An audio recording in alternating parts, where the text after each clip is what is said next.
안녕하십니까. 동국대 김성철입니다. 오늘은 인도불교의 사상과 역사 31번째 강의로 이 보살의 실천 덕목에 대해서 말씀드리겠습니다. 이제 육바라밀을 중심으로 이제 말씀드리겠습니다.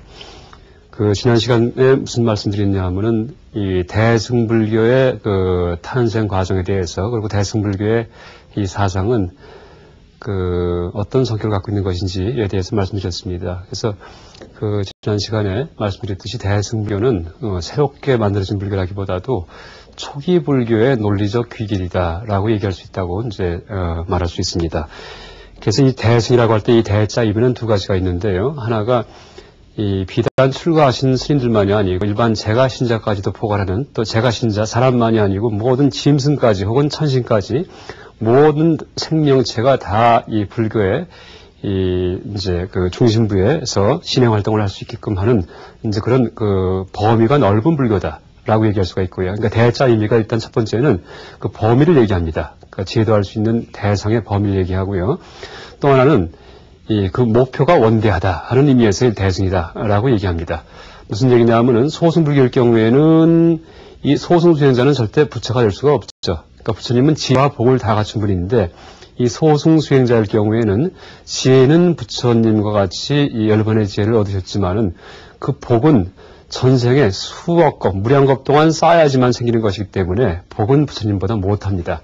그래서 부처님은 평생을 평탄하게, 순탄하게 이제 생활하시고 80대 열반하셨지만, 아라한이 되었던 부처님 제자 중에는 이제 불행했던 그런 제자분들 많이 계시죠. 왜냐하면 복이 없었기 때문에 전생에 지었던 악업의 과보로 이제 불행한 그런 이 죽음을 맞이하는, 열반을 맞이하는 그런 분도 계셨습니다. 예를 들어서 목련존자 같은 경우는 이 외도한테 맞아서 돌아가시죠. 목련존자가 신통질, 그러니까 하늘을 알고 하는 이제 그런 아주 신통의 력이 가장 뛰어난 분야 얘기를 하는데, 이 외도들이 이제 목련존자를 해치게 되죠. 그때 이 목련존자께서 본인의 전생을 회상해 보니까 전생에 해쳤던 사람들이에요. 그럼 당연히 내가 이 과보를 받아야 되겠구나 하면서 이제 돌에 맞아 돌아가시는 경우가 있습니다. 이렇게 이 아라한일 경우에는 이제 복이 부처님만 못하죠. 그래서 이 대승불교에서는 우리는 아라한이 될 것이 아니고 부처님처럼 복도 갖춘, 복과 지혜를 모두 갖춘, 복과 지혜를 부족한 이제 그런 부처님이 되는 것을 이 신행과 수행의 목표로 삼자라고 얘기를 하죠. 근데 부처님이 되기 위해서는 한 평생 혹은 두생, 열생, 백생 정도, 그러니까 죽었다 태어났다는 그 정도 복을 쌓아서는 되지 않습니다. 보통 3아승기겁 동안에 복을 쌓아야지만, 또 지혜를 추구해야지만 이제 부처님이 갖춘 그 복을 다 얻을 수가 있다, 이 얘기를 하죠. 그러니까 3아승기겁은 3무수겁이죠, 무수겁. 1겁이라고 해도 그 세월이 엄청나는데, 이제 숫자의 단위 중에 가장 큰 숫자가 인도에서 아승기입니다. 아상키야. 그걸 3번 지나야지만 복덕이 쌓여서 부처가 된다는 얘기를 하죠. 그래서 이렇게 3아승기급 동안 절대 물러나지 않고 계속 보살행을 하면서 나중에 기필코 성불의 길을 이제 각오해 말겠다라고 서원하는 것이 대승보살입니다. 그래서 이 대승불교의 보살들은 주님의 전생에 수행하셨던 그런 이제 방식대로 수행을 하는 분들인데, 물론 출가하신 스님도 계실 수가 있고, 혹은 제가자도 있을 수가 있고요. 근데 이 보살의 실천 덕목은 이제 굵게 봐서, 그러니까 두 가지로 나눌 수가 있습니다. 하나가 상구보리고요. 다른 하나가 하와중생이죠. 그러니까 위로는 깨달음을 구하고, 아래로는 중생을 교화한다 라는 의미가 되죠. 그래서 항상 지혜를 추구하고 항상 남을 돕고 사는 이제 이 두 가지 이제 덕목이 이 보살의 실천 덕목이다라고 얘기할 수 있습니다. 이때 이 항상의 의미는 3아승기겁 동안이라고 얘기할 수 있습니다. 그래서 이 법화경 이제 같은 경전이 이 대승불교 보살 사상이 이제 가장 잘 담겨 있는 아주 대표적인 경전이다 이렇게 얘기를 하는데, 법화경에서는 어떻게 얘기를 하냐 하면은 이 수기품 이후에 이제 계속되는 얘기가, 이 아라한까지 다 된 분들인데 아라한의 길을 일단 이제 포기하고 보살의 길을 걷기로 이제 그렇게 다짐을 하게 되죠. 근데 부처님께서 이 보살의 길을 걸어서 성불하겠다고 마음을 먹은 그런 제분들한테 당신은 언제 부처님 될 것이다 라는 그런 수기를 이제 주시죠. 예언을 하는 거죠. 근데 가장 빨리 부처님이 되는 분이 8천억 부처님을 공양한 다음이에요. 8천억 부처님을. 보통 부처님 한 분이 나타나시는 기간이 56억 년 정도 걸려야지만 한 분이 나타나시는데, 그러니까 석가모니 부처님 이후에 미륵 부처님이 앞으로 56억 7천만 년 있다가 나타나신다 이렇게 얘기를 하죠. 근데 그런 분들을 8천억 분을 갖다가 공양하면은 당신은 부처가 된다 이렇게 얘기를 하고요. 또 긴 그런 기간은, 좀 오랜 기간은 무량겁 동안, 무수겁이죠, 무수겁. 부처님을 이제 공양한 다음에 성불할 것이다 라고 수를 주시죠. 그런데 그 말을 들은 제자들이 아이고 그렇게 오래 걸린 다음에 부처가 됩니까 하고 낙담하는 것이 아니고 반대로 뛸 듯이 기뻐해요. 그 정도만 내가 보살행을 닦으면 성불할 수 있냐고, 진짜 맞냐고 하면서 이제 용약, 그러니까 뛸 듯이 기뻐했다라고 얘기를 하죠. 그래서 이건 무슨 의미냐 하면은 이 법화경에서의 이 보살행은 사실 우리가 1급 동안 수행을 할 경우에도 죽고 태어나서 다시 기억이 날지도 모르는데 전생에 어떤 다짐했던 것들이, 근데 그게 무수급 혹은 8천억 부처님을 모신 다음에 라는 그런 말을 들 경우에는 다시 말해서 목표를 염두에 두지 말란 얘기예요. 항상 과정에 충실하라 이런 얘기죠. 그래서 보살은 이 부주열반 혹은 무주열반, 열반에 머무르지 않는다 이렇게 얘기를 하죠. 열반에 머무르지 않는다. 항상 지혜를 추구하는 과정. 어떤 목표에 도달하겠다. 조급하게 이게 아니에요. 항상 지혜를 추구해요. 또 항상 남을 돕고 살아요. 남을 하는 그런 이 프로세스, 과정으로서의 삶을 사는 사람들이 보살이죠. 이런다면은 이 사과가 익을 때 처음에 이제 꽃이 피면 열매가 이제 되죠. 사과 열매가. 근데 이제 사과가 익으면은 나중에 어떻게 됩니까? 그러니까 수분을 많이 빨아들이고 태양빛을 쬐이고 이제 좋은 바람을 쐬이면은 나중에 익으면은 어떻게 돼요? 이 무거워지니까 똑 떨어지죠. 그걸 성불에 비유한다면은 그 사과가 익으면 똑 떨어지듯이 우리의 복덕과 지혜가 무르익으면은 성불은 자동으로 되게 돼 있어요. 그런데 그게 아니고 아직 익지 않은 풋사과가 내가 언제 떨어지지 하고 아무리 조바심내고 생각해봤자 사실은 떨어질 수가 없겠죠. 그런 의미에서 오직 사과 갈 일은 그렇게 조바심내는 게 아니고 프로세스, 과정. 단지 물만 자꾸 빨아들이고 좋은 태양빛을 자꾸 흡수하는 그런 과정. 다시 말해 이 불교에 빗댄다면은 그 사항구보에 항상 지혜를 추구하고 살고, 그죠? 언제 깨달아서 뭘 알았는 게 아니에요. 항상 추구하고 있어요. 그런 마음 자세입니다. 그 다음에 항상 남을 돕는 그런 마음 자세로 살고 있죠. 이것이 보살이죠. 그 다음에 성불은 사과가 있듯이 갑자기 딱 떨어지죠. 물론 무수겁이 있다가죠. 이런 과정으로서의 불교 신행을 얘기하는 것이 바로 법화경이다라고 얘기할 수 있고요. 이제 그런 과정으로서의 신행 그 덕목으로 좀 구체화시켜서 상구불의 하화정생을 육바람일이라고 얘기합니다. 육바람일. 여러분 이제 많이 아시겠지만은 이 보시, 지계, 인욕, 정진, 선정, 반야 이게 이제 육바람일이죠. 보시, 지계, 인욕,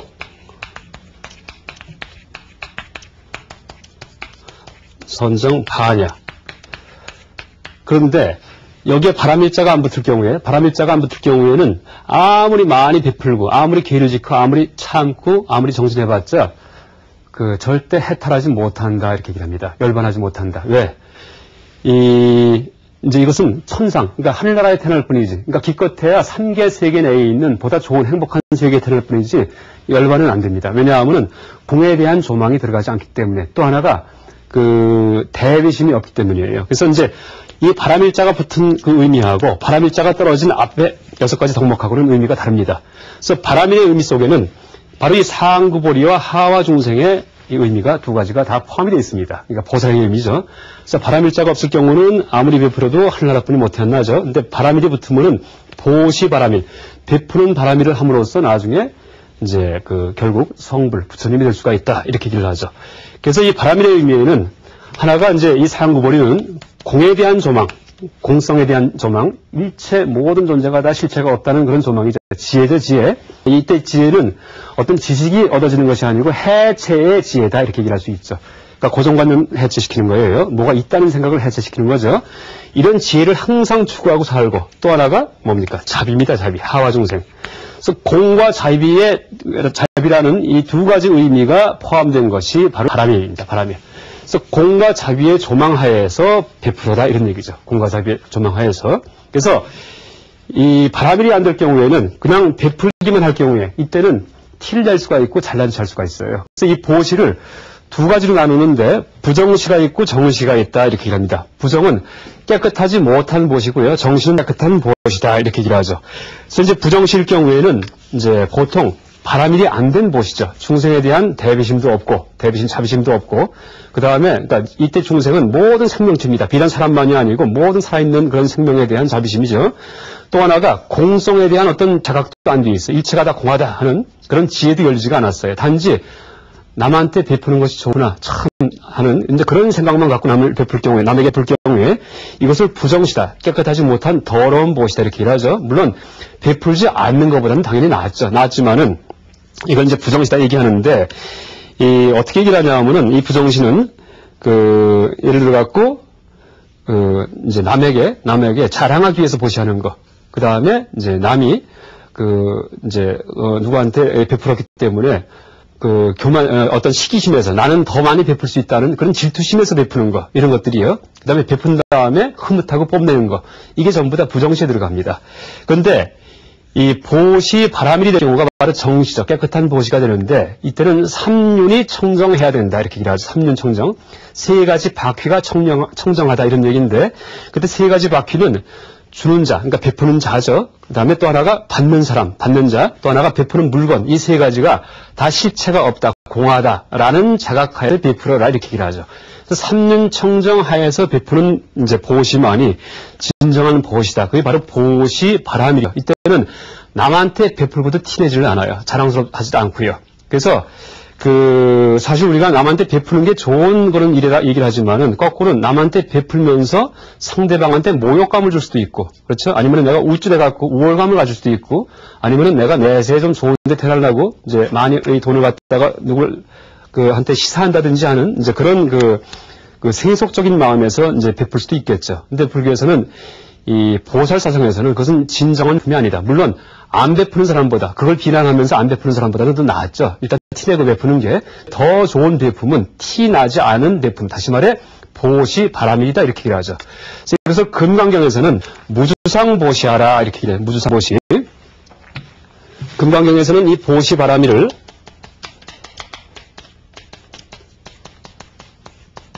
무주상 보시하라.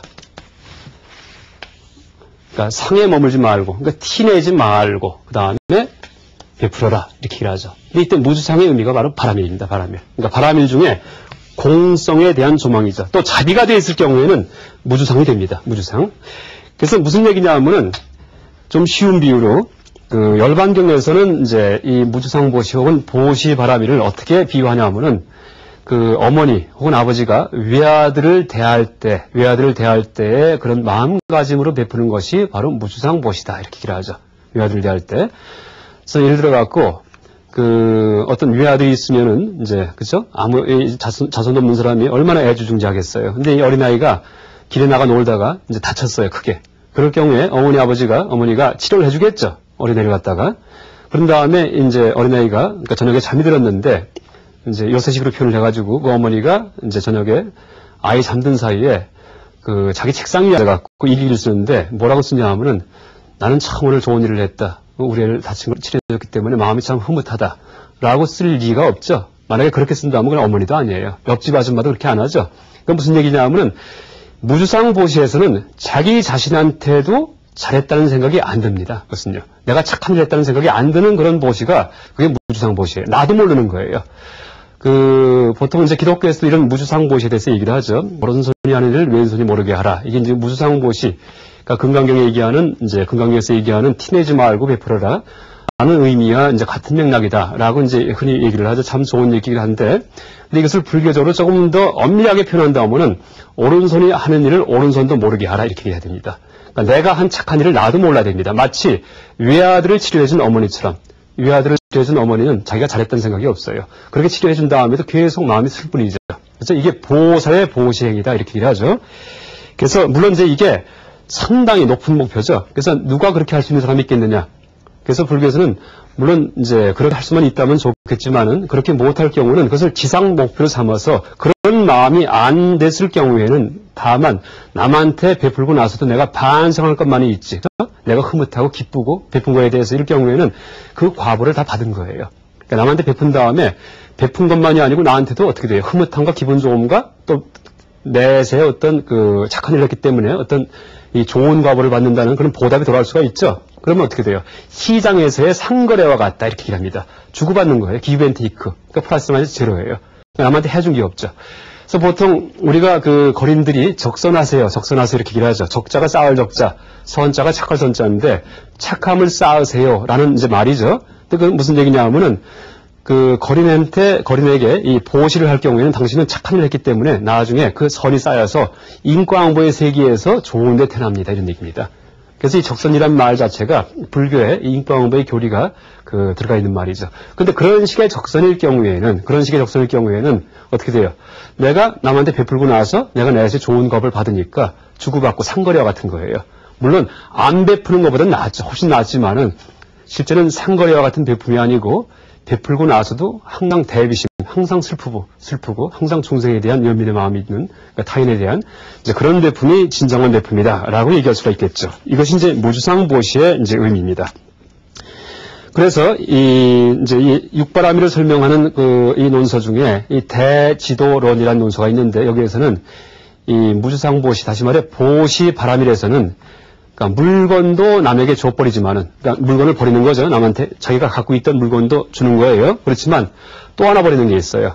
베풀었다는 마음도 버린다 이렇게 얘기합니다. 그래서 이 보시바라밀에서는 버리는 게 두 가지가 있는데 물건도 버리고 보시함도 버린다 이렇게 얘기를 합니다. 이것이 진정한 이 베품이다 이렇게 얘기를 하죠. 그 다음에 이제 육바라밀 중에 두 번째가 그 지계바라밀이에요. 그러니까 계율을 지키는 것이죠. 계율을. 그 지계바라밀은 이제 보통 지계하면은 계를 지키는 것인데 십선계를 얘기해서 십선계, 그러니까 도덕의 기준이에요. 그러니까 도덕의 기준은 그 하나가 나를 그 이제 고결하지 못하게 질이 낮게 만드는 거, 이게 이제 계를 어기는 거죠. 또 하나가 남을 이제 피해 입게 하는 거, 남에게 피해를 주는 거, 이 두 가지가 계의 기준이 됩니다. 그래서 이게 이제 지계인데 지계자 물론 당연히 계를 지켜야 되지만은 지계바라밀이 될 경우에는 상을 취하지 않고 이제 계를 지킨다 이렇게 얘기합니다. 취상하지 않고서 이것이 계다 이것이 계가 아니다 하는 생각 없이 계를 지킨다는 얘기죠. 안 지키는 것이 아니고. 그래서 이 취상하여 상을 취해서 이것이 계다 아니다. 그러니까 무주상 지계가 아니고 상, 그렇죠? 취상 지계가 될 경우에는 그때는 이제 화를 잘 내기 쉽다 이렇게 얘기합니다. 그래서 보통 우리가 상식적으로 생각해도 어떤 도덕 기준을 명확히 정하고 사는 분들은 물론 참 올곧고 이제 바른 사람들이긴 하지만은 대개 어떻게 돼요? 화를 잘 내고 그래요. 틀리기만 했으면 막 야단을 치고 이제 그런 얘기를 합니다. 그래서 이것이 계다, 이것이 계가 아니다 하는 생각 없이 철저하게 도덕적으로 사는 것. 이것이 지계바라밀이죠. 그래서 이 계에 정해진 상이 없기 때문에 계를 어겨도 된다는 의미가 아니고 이 공자님이 말씀하신 그 나이 70에 공자님의 경지가 어떻게 됐다는 얘기를 합니까? 그러니까 나이 40이면 불혹이다 이렇게 얘기를 하죠. 나이 70에 종심소욕 불유거 이렇게 얘기를 합니다. 그러니까 멋대로 행동해도 마음에 내킨 대로 행동해도 하나도 어긋남이 없다라는 얘기죠. 그러니까 아예 나 때부터 선천적으로 착해갖고 절대 나쁜 짓을 안 해요. 꿈에도 나쁜 짓을 안 해요. 이게 지계바라밀이죠. 그렇게 생각해야죠. 그래서 이제 이게 지계바라밀이고요. 그 다음에 인욕바라밀이 있는데 이제 인욕에 대해서는 불교에서는 두 가지를 얘기합니다. 인욕은 보통 참는 것인데 참는 것은 남이 날 비방하는 거, 남이 날 때리는 거 이게 참는 것이다 라고 얘기를 하죠. 근데 또 하나를 더 참아야 된다라고 얘기합니다. 이게 뭐냐면은 남이 날 칭찬할 때도 참아라 라고 얘기합니다. 그래서 비방과 칭찬 두 가지를 다 참는 것이 바로 인욕이다 이렇게 얘기를 하죠. 근데 되게 남이 비방하고 욕하는 건 참기가 쉬워요. 물론 그것도 못 참는 사람도 있지만은 종교인일 경우에는 아무리 나를 욕해도 꿋꿋이 참을 수가 있습니다. 그런데 이 수행하든지 아니면 종교인이라고 하더라도 남이 날 칭찬하는 거 이제 좀 이렇게 아부하듯이 그럴 경우에는 금방 마음이 흐트러지기 쉬워요. 그래서 흐뭇해지기 쉽고. 근데 불교 이 인욕의 그 인욕바라밀에서는 칭찬과 비방을 다 참을 수 있어야지 사심, 마음이 평정한 상태, 덤덤한 상태로 살아가는 것이 인욕이다 이렇게 얘기를 하죠. 그래서 인욕바라밀도 참을 것이 있다. 혹은 그 모욕하는 자가 있다, 때리는 자가 있다, 뭐 때림을 받는 내가 있다라는 그런 생각 없이 참음, 그죠? 참음, 무골호인이 된 거예요. 아무리 남이 나를 욕해도 마음이 화가 안 나요. 화가 나는데 참는 게 아니고 무골호인이죠. 그런 식의 그 마음 자세가 인욕바라밀이다라고 얘기할 수 있습니다. 그 다음에 네 번째가 정진바라밀인데 정진바라밀은 열심히 부지런히 노력하는 거죠. 부지런히. 근데 물론 이때의 정진은 선정과 반야, 그러니까 명상을 갖고 그 다음에 지혜를 이제 열기 위해서 이 노력을 하는 것이 정진 바람일이죠. 정진. 근데 이때도 어느 것이 정진이다, 정진이 아니다 하는 이제 그런 생각 없이 정진하는 것이 이 정진 바람일이고요. 또 그 정진 자체도 나를 위한 이기적인 정진이 아니고 중생에게 회양하기 위한, 중생의 이익을 위한 정진이 진정한 정진이다. 이렇게 얘기를 하죠. 그래서 이 정진의 중요성은 이제 어떻게 그 얘기가 되고 있냐 하면은 아무리 전생에 공덕을 많이 지은 사람도 정진하지 않으면은 그 복된 과보를 현생에 찾아 쓸 수가 없다. 이렇게 얘기를 합니다. 그래서 내가 아무리 사주팔자가 좋아도 이제 쉽게 얘기해서 노력을 해야지만이 거기에 해당하는, 거기에 나의 전생의 그 공덕에 해당하는 그런 과보를 받을 수 있다. 이렇게 얘기를 하죠. 그 다음에 이제 다섯 번째가 선정바람일인데, 선정. 참선할 때 선정이죠. 좌선, 명상. 근데 이것은 이제 정상과 난상 없이 선정한다. 이렇게 얘기를 합니다. 정은 선정, 삼매에 내가 들어있다. 라는 생각이고요. 나는 혼란 때다, 산란 때에 있다. 내가 삼매에서 나왔다 하는 생각이죠. 삼매의 상태와 산란의 상태가 그것을 구분하지 않은 상태에서, 이게 바로 공에 대한 조망이죠. 산란과 이 삼매가 구분되지 않는다 하는 공에 대한 조망이죠. 이런 상태에서의 선정이 선정 바람일이다. 이렇게 얘기하죠. 그래서 흔히 음악경에서 얘기하는 그런 이제 좌선을 닦을 때 어떤 얘기 합니까? 선 아닌 것이 없는데 행주 좌화가 다 선이다. 이렇게 얘기하죠. 행, 가는 거, 그 다음에 주, 앉아있는 것, 그 다음에 좌, 앉는 거, 이제 가는 거, 머무는 거, 앉는 거, 그 다음에 와, 누워있는 것, 이 모든 게 다 선인데 따로 선 닦을 게 있느냐 이렇게 보통 얘기하죠. 그럴 경우에 행주 좌화가 다 선이다 하는 것이 바로 법공, 선이라는 법 개념에 대한 공성을 이제 얘기한 것입니다. 그러니까 선이라는 개념이 실체가 없습니다. 선에 대해서도 어느 것이 선이다, 선이 아니다 얘기할 수가 없죠. 이게 이제 선의 개념을 해제시킨 그런 바람일적인 조망이고요. 그럼에도 불구하고 선을 닦아야 됩니다. 안 닦는 것이 아니고 행주자가 다 선임을 아는 상태에서 항상 삼매에 들어가 있죠. 이게 선정 바람일이죠. 그 다음에 반야바람일인데, 반야바람일 이게 이제 바로 공성에 대한 조망이고 아공과 법공에 대한 조망이 바로 반야바람일이다. 이렇게 얘기할 수가 있죠. 아공은 자아가 없다, 무아에 대한 조망이고요. 그 다음에 법공은 나를 이루고 있는 구성요소, 오온 같은 거, 색, 수상, 형식 이런 것들이 다 공하다, 실체가 없다라는 그런 조망이죠. 그래서 이런 조망 하에서의 수행을 하는 것이 바로 반야바람일이죠. 그래서 이 반야바람일은 물론 이제 경전에 명확히는 안 나오지만은 여러 현대학자들 개론서를 이제 좀 참조하면 반야와 반야바람일을 어떻게 구분하냐 하면은 단순한 반야일 경우에는 이것은 아공의 지혜다. 아공. 무아만 아는 것이 반야고요. 근데 무아를 알기 위해서는 오온에 대해서, 나를 이루고 있는 구성요소, 나라고 착각되는 그런 다섯 가지 색수상식에 대해서 알고다, 이게 내가 아니구나 하는 자각해야 되겠죠. 그런데 색수상식으로 거짓되게 화합된 것이 나일 뿐 나는 없다 하는 게 이제 아공에 대한 자각인데, 그것만 알 경우에는 색수상행식 오온은 있는 줄 알 수가 있어요. 오온 자체는 실체가 있는 줄 알 수가 있죠. 이게 바로 아비달마, 소승불교, 부파불교적인 그런 실제론적 해석이죠. 법이 있다. 법유론이죠. 근데 이 바람일이 될 경우에는 법공의 조망도 추가된다. 이렇게 얘기합니다. 법공. 그러니까 나도 없지만은 오온도 없다라는 이제 아법 구공 둘 다 가추공하다 하는 그런 조망하에서의 이 지혜가 바람일이다라고 얘기를 하죠. 그래서 이 앞에 있는 다섯 가지 바람일은, 그러니까 이제 보시, 지계, 인욕, 정진, 선정 다섯 가지 바람일은 반야바람일에 의해서 인도되어야지만 진정한 바람일이 될 수가 있다라고 얘기를 합니다. 그래서 이 공성의 조망이 개입이 되어야지 이 진정한 이 육바람일이 되는 것이지, 공성의 조망 없이 단지 베풀기만 하고 보시, 단지 기울만 지키고 단지 인욕 참기만 하고 단지 정진만 하고 혹은 선정만 할 경우에, 또 반야 같은 경우도 공성에 대한 조망 없이 아공만 닦을 경우에 소승수행사로 전락하죠. 아공, 법이 얘기하는. 그래서 이 공성에 대한 조망에 의해서 이 여섯 가지 덕목을 수행을 해야지, 나중에 이제 아법 구공, 이제 나도 없고 무아이고, 그 다음에 법도 없다는 그런 조망하에서 궁극적으로 이제 부처님의 경지에 이르는 그런 보살의 이제 실천이 될 수가 있다라고 얘기를 합니다. 그래서 이제 바람일에는 다시 설명드린다면은 두 가지 조망이 개입이 되는데, 하나가 이 공성에 대한 조망이고요. 또 하나가 바로 자비에 대한 조망입니다. 근데 이 공성과 자비는 사실은 다른 것이 아니고 같은 얘기입니다. 일체가 다 공하다, 나도 없다라고 생각했을 경우에, 그걸 파악했을 경우에는 어떻게 됩니까? 내가 없기 때문에 이기심이 사라지죠. 그때 어떻게 됩니까? 그걸 뒤집어 얘기하면 동체 대비심이 생깁니다. 동체 대비심. 모든 게 다 내 몸이다 라는 생각하에서 다른 사람의 고통을 내 몸의 고통처럼 느끼는 이제 그런 마음 자세가 생기죠. 마치 어머니가 위아들을 대하듯이 이제 그렇게 얘기를 하죠. 이게 바로 동체 대비심이죠. 또 우리가 낳을 때부터 일부분은 동체 대비심이 조금은 돼 있습니다. 그래서 예를 들어 갖고 지금 우리 눈앞에서 어떤 동물이 막 죽어갈 때 그때 어떻게 돼요? 특히 여자분들 같은 경우는 자비심이 많기 때문에 막 우울도 하죠. 자기랑 관계없는 동물인데도, 그죠? 왜냐하면 내 몸이 아픈 것처럼 그런 느낌이 오는 거죠. 근데 그것을 덕장시켜갖고 모든 생명, 나랑 관계없는 원수에게조차도 나에 대해서 나를 적대시하는 그런 사람에게조차도 이제 이 동체 대비심, 나와 한 몸인 것처럼 느끼는 그런 마음을 자꾸 개발하는 것이 바로 육바라밀 수행이다라고 얘기할 수 있습니다. 오늘은 이 대승불교의 이상적 인간상인 이 보살의 이제 실천 덕목이죠. 그러니까 보살이 성불할 때까지 어떻게 살아가야 되는가라는 얘기를 이 육바라밀 이제 중심으로 설명드렸습니다. 이상 강의 마치겠습니다. 네, 감사합니다.